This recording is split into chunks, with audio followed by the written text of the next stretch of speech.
17 दिन एसबीआई को लग गए ये पता करने के लिए कि अभी हमें 4 महीने और चाहिए, कि 1 मिनट में सेग्रीगेट होकर डेटा निकल जाता है। 48 करोड़ बैंक अकाउंट आप चला रहे हैं और आप कह रहे हैं आप 22,217 का विवरण नहीं दे सकते, तो ये हजम होने वाली बात नहीं है। वो एसबीआई 22,217 इलेक्टोरल बॉन्ड का विवरण देने में 5 महीने लगाएगा।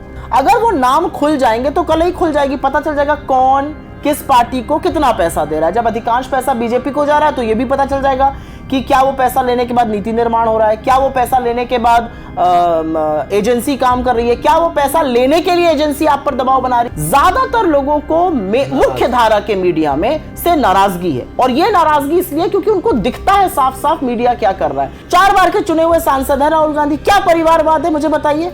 लालू जी ने तो तथ्यात्मक बात बोली थी। अगर आप एक वृहद परिवार के मुखिया हैं और सिर्फ भाजपा के जो 4 चंगुओं ने अपना ट्विटर बायो बदल लिया उनके नहीं है, तो आप बताइए। भाजपा कहती है बेटी बचाओ बेटी पढ़ाओ, पवन सिंह को आप टिकट देते हैं, जब उनके कच्चे चिट्ठे उनके काले कारनामे खुलने लगते हैं फिर उनसे टिकट वापस कराया जाता है।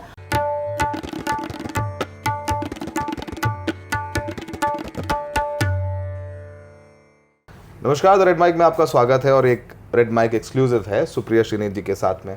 सुप्रिया श्रीनेत जी को आप सब लोग जानते हैं, कांग्रेस की मीडिया से जो सोशल मीडिया सेल हेड हैं, स्पोक्स पर्सन हैं, बहुत सीनियर पॉलिटिशियन हैं। 2 मुद्दों पर इनसे बात करनी है।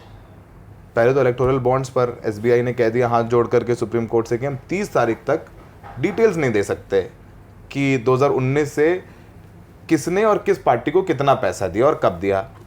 दूसरा, जो प्रधानमंत्री मोदी का परिवार चल रहा है सोशल मीडिया पे, देख रहे हैं कांग्रेस भी इस समय सोशल मीडिया पर काउंटर जबरदस्त करती है, मोदी का असली परिवार।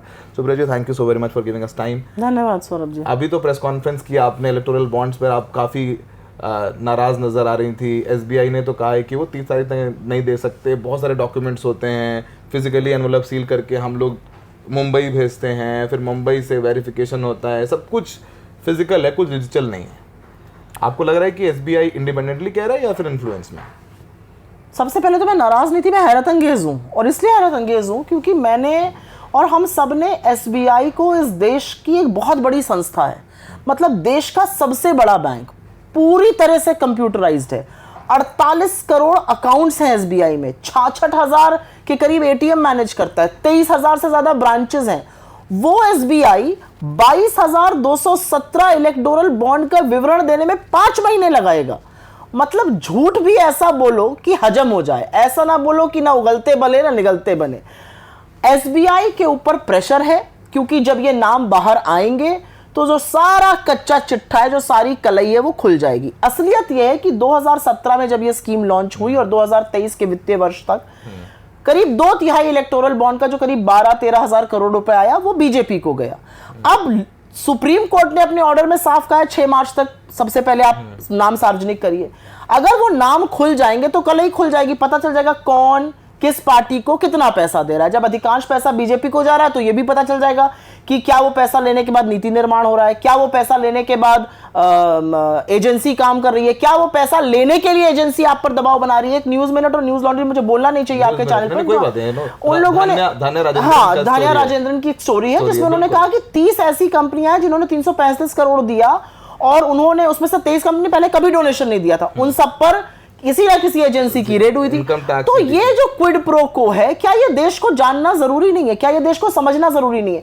मैं सोच सकती हूँ कि एक छोटी 2 ब्रांच का बैंक ये कह सकता है कि भाई हमें 5 महीने, ये तो क्लिक ऑफ अ बटन पर अवेलेबल इंफॉर्मेशन है, सब बैंकिंग में जानते हैं। ये हास्यास्पद अपनी स्थिति, कितने लोग सोशल मीडिया पे लिख रहे हैं, कोई टीसीएस में काम करता था, कोई एसबीआई में काम, सब लोग लिख रहे हैं कि 1 मिनट में सेग्रीगेट होकर डेटा निकल जाता है। 48 करोड़ बैंक अकाउंट आप चला रहे हैं और आप कह रहे हैं आप 22,217 का विवरण नहीं दे सकते, तो ये हजम होने वाली बात नहीं है। हजम होने वाली बात नहीं है। आपको भी तो पैसा मिला होगा इलेक्टोरल बॉन्ड से, तो हमें तो कोई दिक्कत नहीं है, हम तो बताने को तैयार हैं, हमें कौन सी दिक्कत है। हम तो सीना ठोक के कह रहे हैं पता कर लीजिए। देखिए, जो गुप्त है, जो गोपनीय है, कहीं ना कहीं उसमें संशय रहता है, हमें तो कोई दिक्कत नहीं है। हम तो शुरू से कह रहे हैं कि ये ऑर्गेनाइज लूट और लीगलाइज प्लंडर है, लेकिन इसलिए करना जरूरी है क्योंकि अगर कुछ लोग इसी से पैसा दे रहे हैं तो ये तो हम कह नहीं सकते कि भाई भाजपा को दीजिए, हमें चाहिए ही नहीं। लेकिन सवाल तो उठेगा ना, 12,000 करोड़ में से 2/3 पैसा भाजपा को मिल रहा है, बाकी 1/3 में समूचा विपक्ष, हमें 9% मिल रहा है, उनको करीब 55-60% मिल रहा है। ऐसा तो है नहीं, जब हमारी सरकार थी तो लगभग 50% डोनेशन होता था। मतलब कुछ बातें अपने आप उठ जाती हैं कि ऐसी क्या मजबूरी है, ऐसी क्या दिक्कत है कि सरकार हर चीज को हमारी तरफ पूर्वांचल की ओर कहते हैं ढकना तोपना चाहती है, हर चीज को कंसील, हर चीज में कहीं सच ना। क्यों भाई, क्या है? हमें कोई दिक्कत नहीं, पता चला लीजिए किसने हमें पैसा दिया है। एसबी में मेहनती लोगों को टाइम लग रहा होगा। आप लोग 17 दिन का टाइम उन्होंने लिया ये बताने के लिए, कोर्ट में एफिडेविट फाइल किया है। आप लोग ऐसे पॉलिटिक्स कर रहे हो तो 17 दिन एसबीआई को लग गए ये पता करने के लिए कि अभी हमें 4 महीने और चाहिए। मतलब गजब संस्थाएं बना रहे हैं। तब तक इलेक्शन निकल, सारी कवायद जाएंगे, आप लोग चुनावी मुद्दा बना तो भाई सारी कवायद ये है कि नाम सामने ना आए, क्योंकि नाम वही सामने आएंगे 4, 5, 6 नाम जो हम और आप सब जानते हैं, जिनके लिए नीति निर्माण होता है इस देश में, जिनके लिए एयरपोर्ट, जिनके लिए खदानें, जिनके लिए बंदरगाह, जिनके लिए टेलीकॉम सर्विसेज, जिनके लिए वो किया जाता है, उन्हीं के नाम सामने आएंगे। उसी को छुपाने का सारा बंदोबस्त है। और ये चुनावी मुद्दा नहीं ना, मुझे ऐसा लगता है कि लोकतंत्र में अगर एक वोटर वोट दे रहा है तो क्या उसको हक है जानने का कि मैं किस पार्टी को वोट दे रहा हूं, इस पार्टी के पास कितना पैसा है, इस पार्टी को कौन से लोग पैसा देते हैं, उस पैसा को लेने के बाद इस पार्टी ने फलाने क्या किया। वो कांग्रेस को भी जानने का हक है, बीजेपी का भी जानने का क्या।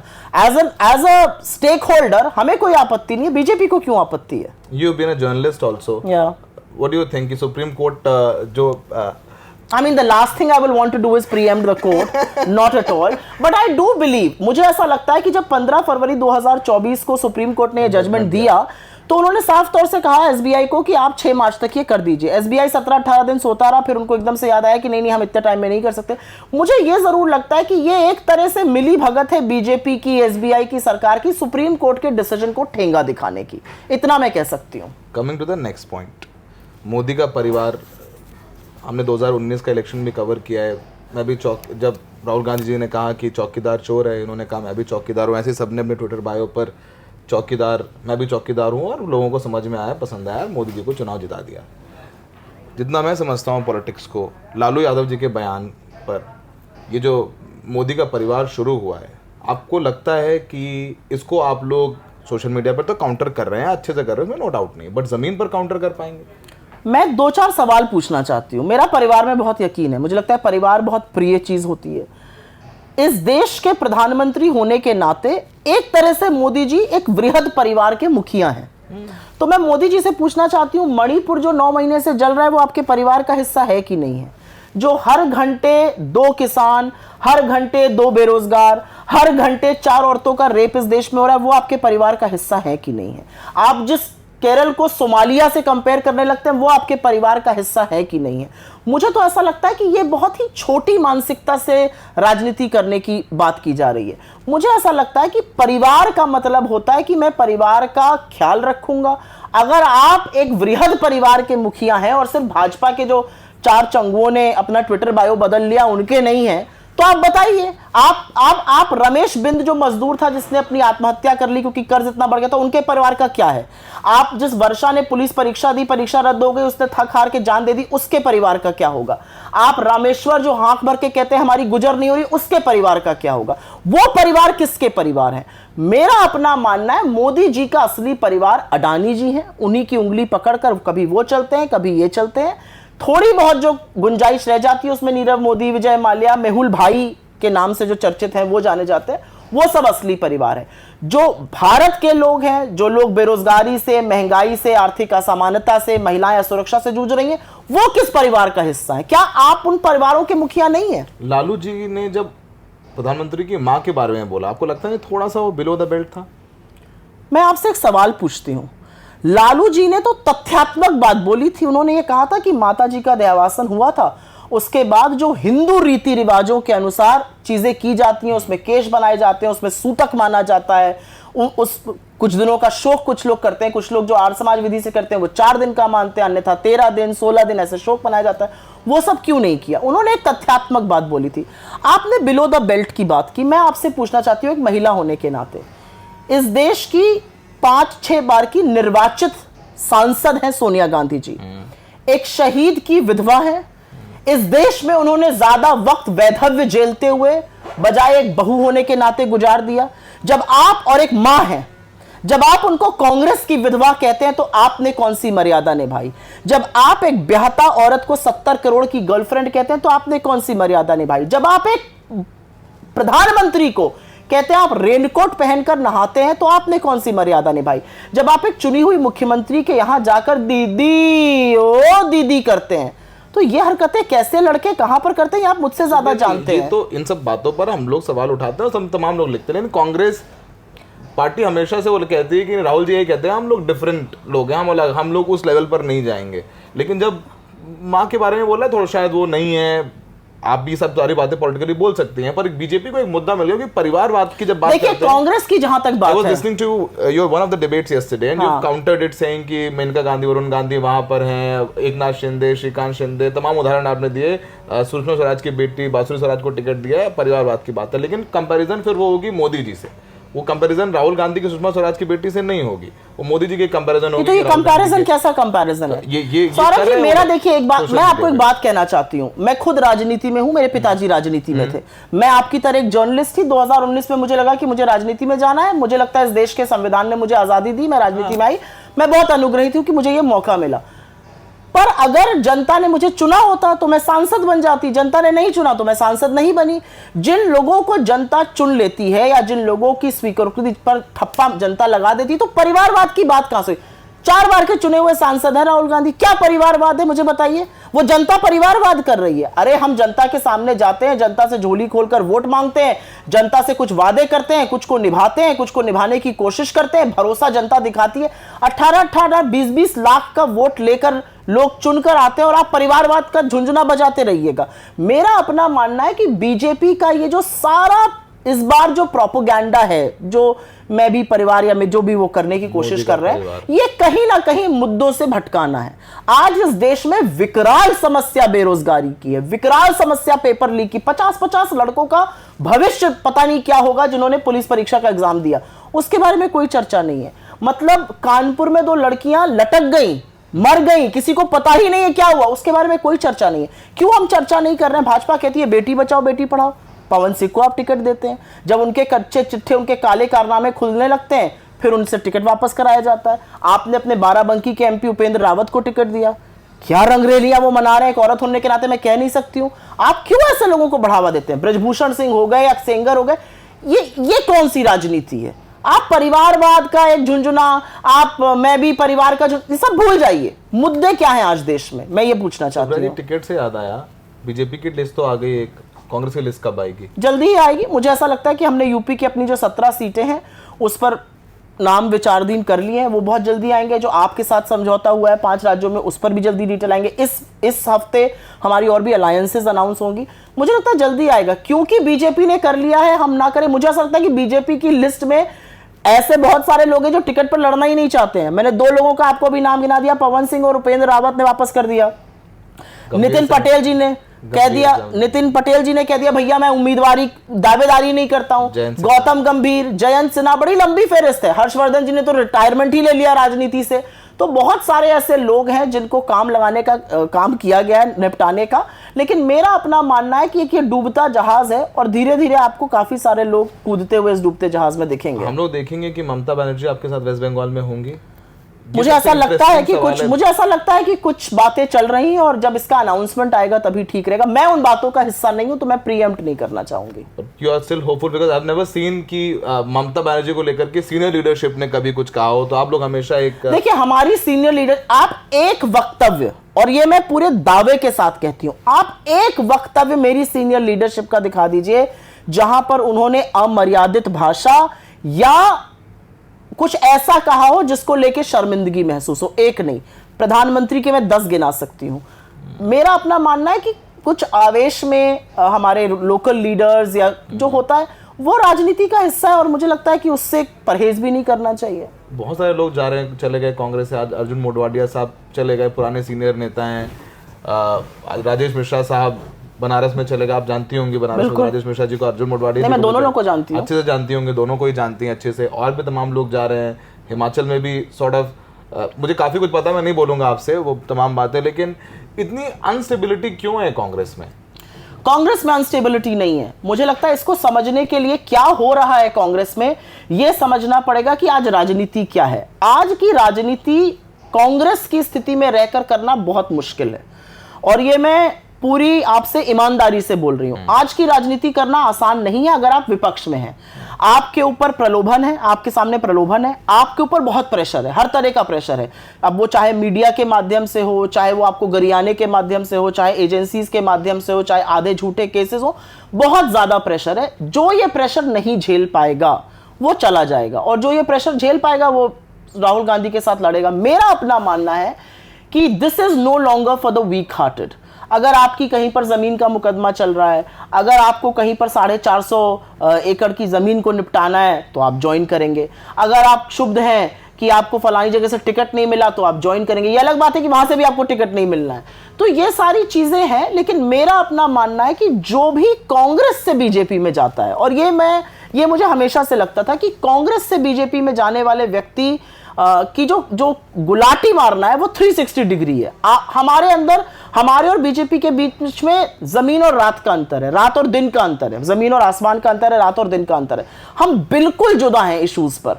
तो मेरे हिसाब से अगर आप इस तरह की कुलाचाई मारकर वहां जा सकते हैं तो शायद आपको कल का इंतजार नहीं करना चाहिए, आज चले जाना चाहिए। Because this is going to get tough, this is going to get rough, this is going to get dirty. Then definitely you will have lack of candidates, good candidates who can win you. No, there are enough and more people. Her seat पर एक से ज्यादा दावेदार हैं। क्यों है? Because लोगों को प्रॉस्पेक्ट नजर आता है। ऐसी कोई सीट हमारी नहीं है जहां पर एक दावेदार और हम टिक कर दें। हर सीट पर ज्यादा दावेदारी है। उत्तर प्रदेश में लोग हमें कमजोर मानते हैं, हर सीट पे 6-6, 7-7 दावेदारी है। जीतने वाले तो नहीं, ऐसा नहीं है। we both can go on and on Uttar Pradesh, लेकिन but again नहीं, ऐसा नहीं है। I think this is dismissive. चुनाव में जीत हार होती है भाई, चुनाव में जीत हार अटल जी की भी हुई, चुनाव में जीत हार अडवाणी जी की भी हुई। चुनाव में जीत, देखिए जिस तरह का हमारा लोकतंत्र है, first pass the post system, उसमें जीत हार होना बहुत स्वाभाविक है। अब 5 राज्यों के चुनाव हुए, हम 4 राज्य हार गए, तेलंगाना में हमारी सरकार बनी लेकिन ओवरऑल वोट हमें ज्यादा मिले। ये सारी बातें बेमानी है। मुझे लगता है चुनाव में जीत हार लगी रहती है और चुनाव में जीत हार होनी भी चाहिए। मुझे लगता है it's also reality check for the incumbent as well as the opposition.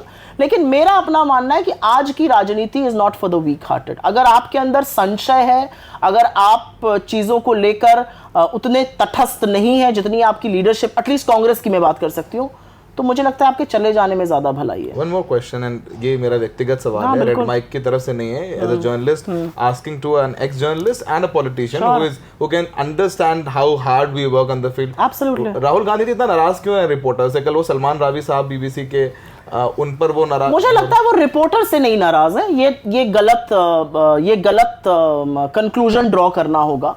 मुझे लगता है कहीं ना कहीं मीडिया, और मैं आपकी बात नहीं कर रही हूं, मैं सलमान रावी की भी बात नहीं कर रही हूं, मैं ऐसे बहुत सारे इंडिपेंडेंट पत्रकारों की बात नहीं कर रही हूं, लेकिन लोकतंत्र का एक चौथा स्तंभ मीडिया को कहा गया। मीडिया की जॉब क्या है? मीडिया का बिल्कुल कर्तव्य है हमसे सवाल पूछना।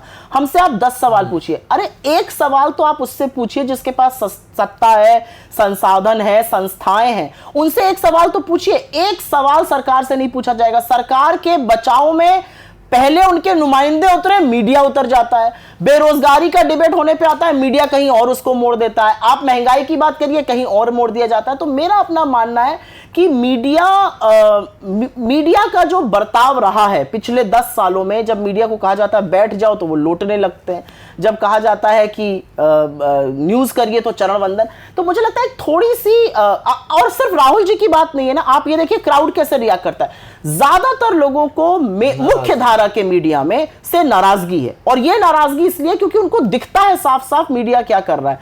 लेकिन I think it is a necessary evil to live with. बहुत सारे लोग मुझसे पूछते हैं फिर आप बॉयकॉट क्यों नहीं कर देते हैं?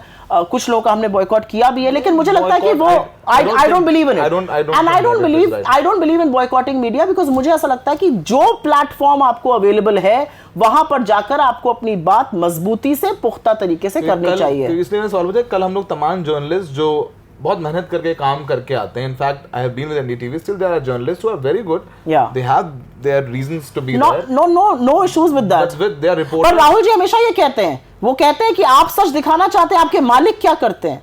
मतलब with all due respect to NDTV जहां पे आपने काम किया, मैंने अपने टेलीविजन करियर की शुरुआत एनडीटीवी से करी थी, और आज मुझे वो संस्थान देखकर थोड़ा अजीब लगता है। but I'll restrict my comments because I've worked there. Otherwise मैं उस पर शायद ज़्यादा I have बोलती। no issue. That is why I have decided at that point Exactly, to exactly. come out of it. तो बाकी लोग भी कर, लेकिन वो मुझे लगता है राहुल जी का अक्सर थोड़ा सा मुझे लगता है कि बहुत हार्श हो जाते हैं रिपोर्टर्स के साथ में जो फील्ड नॉट हार्श। बड़ी मेहनत कर रहे होते देखिए हैं, जब पसीना भी कोई असलियत या आईना दिखाने की कोशिश करता है वो हार्श लगता है, but I think with him it's never personal, with him it's never कि अच्छा तुमने मुझसे पूछा अब मैं तुम्हें देख लूंगा। वो कभी भी पानी पीकर कैमरा ऑफ करा के ये नहीं कहते दोस्ती बढ़ी रहे। तो मुझे ऐसा था उनको जो बोलना रहता है वो उस वक्त बोलते हैं, और वो एक reflect, I think this is a larger issue with media पे वो बात करते हैं। मुझे लगता है कभी भी व्यक्तिगत नहीं होता है। तो मेरा तो अपना मानना है कि जितना मीडिया के साथियों के साथ उनका हंसी मजाक और इस तरह की बातें होती हैं वो अन्यथा कोई और कर ही नहीं सकता है। लेकिन कहीं पर शायद अब करेगा नहीं, ये अलग बात है, लेकिन मुख्यधारा मीडिया को at some point in time आपको सोचना पड़ेगा कि हम कहाँ आ गए। हम वहां आ गए कि आज आपको लोग चरण चुंबक कहते हैं, आज आपको लोग जिन जिन नामों से मुख्यधारा के स्टार एंकर्स को बुलाया जाता है, बहुत दुखद है। थैंक यू सुप्रिया जी, आपसे बात मैं थोड़ा सा एक आध सवाल पर्सनली पूछ लेता हूं आपसे, क्योंकि समझेंगे जर्नलिस्ट की बात। जर्नलिस्ट सुप्रिया जी ने सारी बातें बोली, फिर से वापस लेके आएंगे कुछ दिन बाद सुप्रिया जी को, तो तुम्हारे सवाल हमारे साथ इकट्ठे हो जाएंगे। हमें देखने के लिए बहुत बहुत शुक्रिया।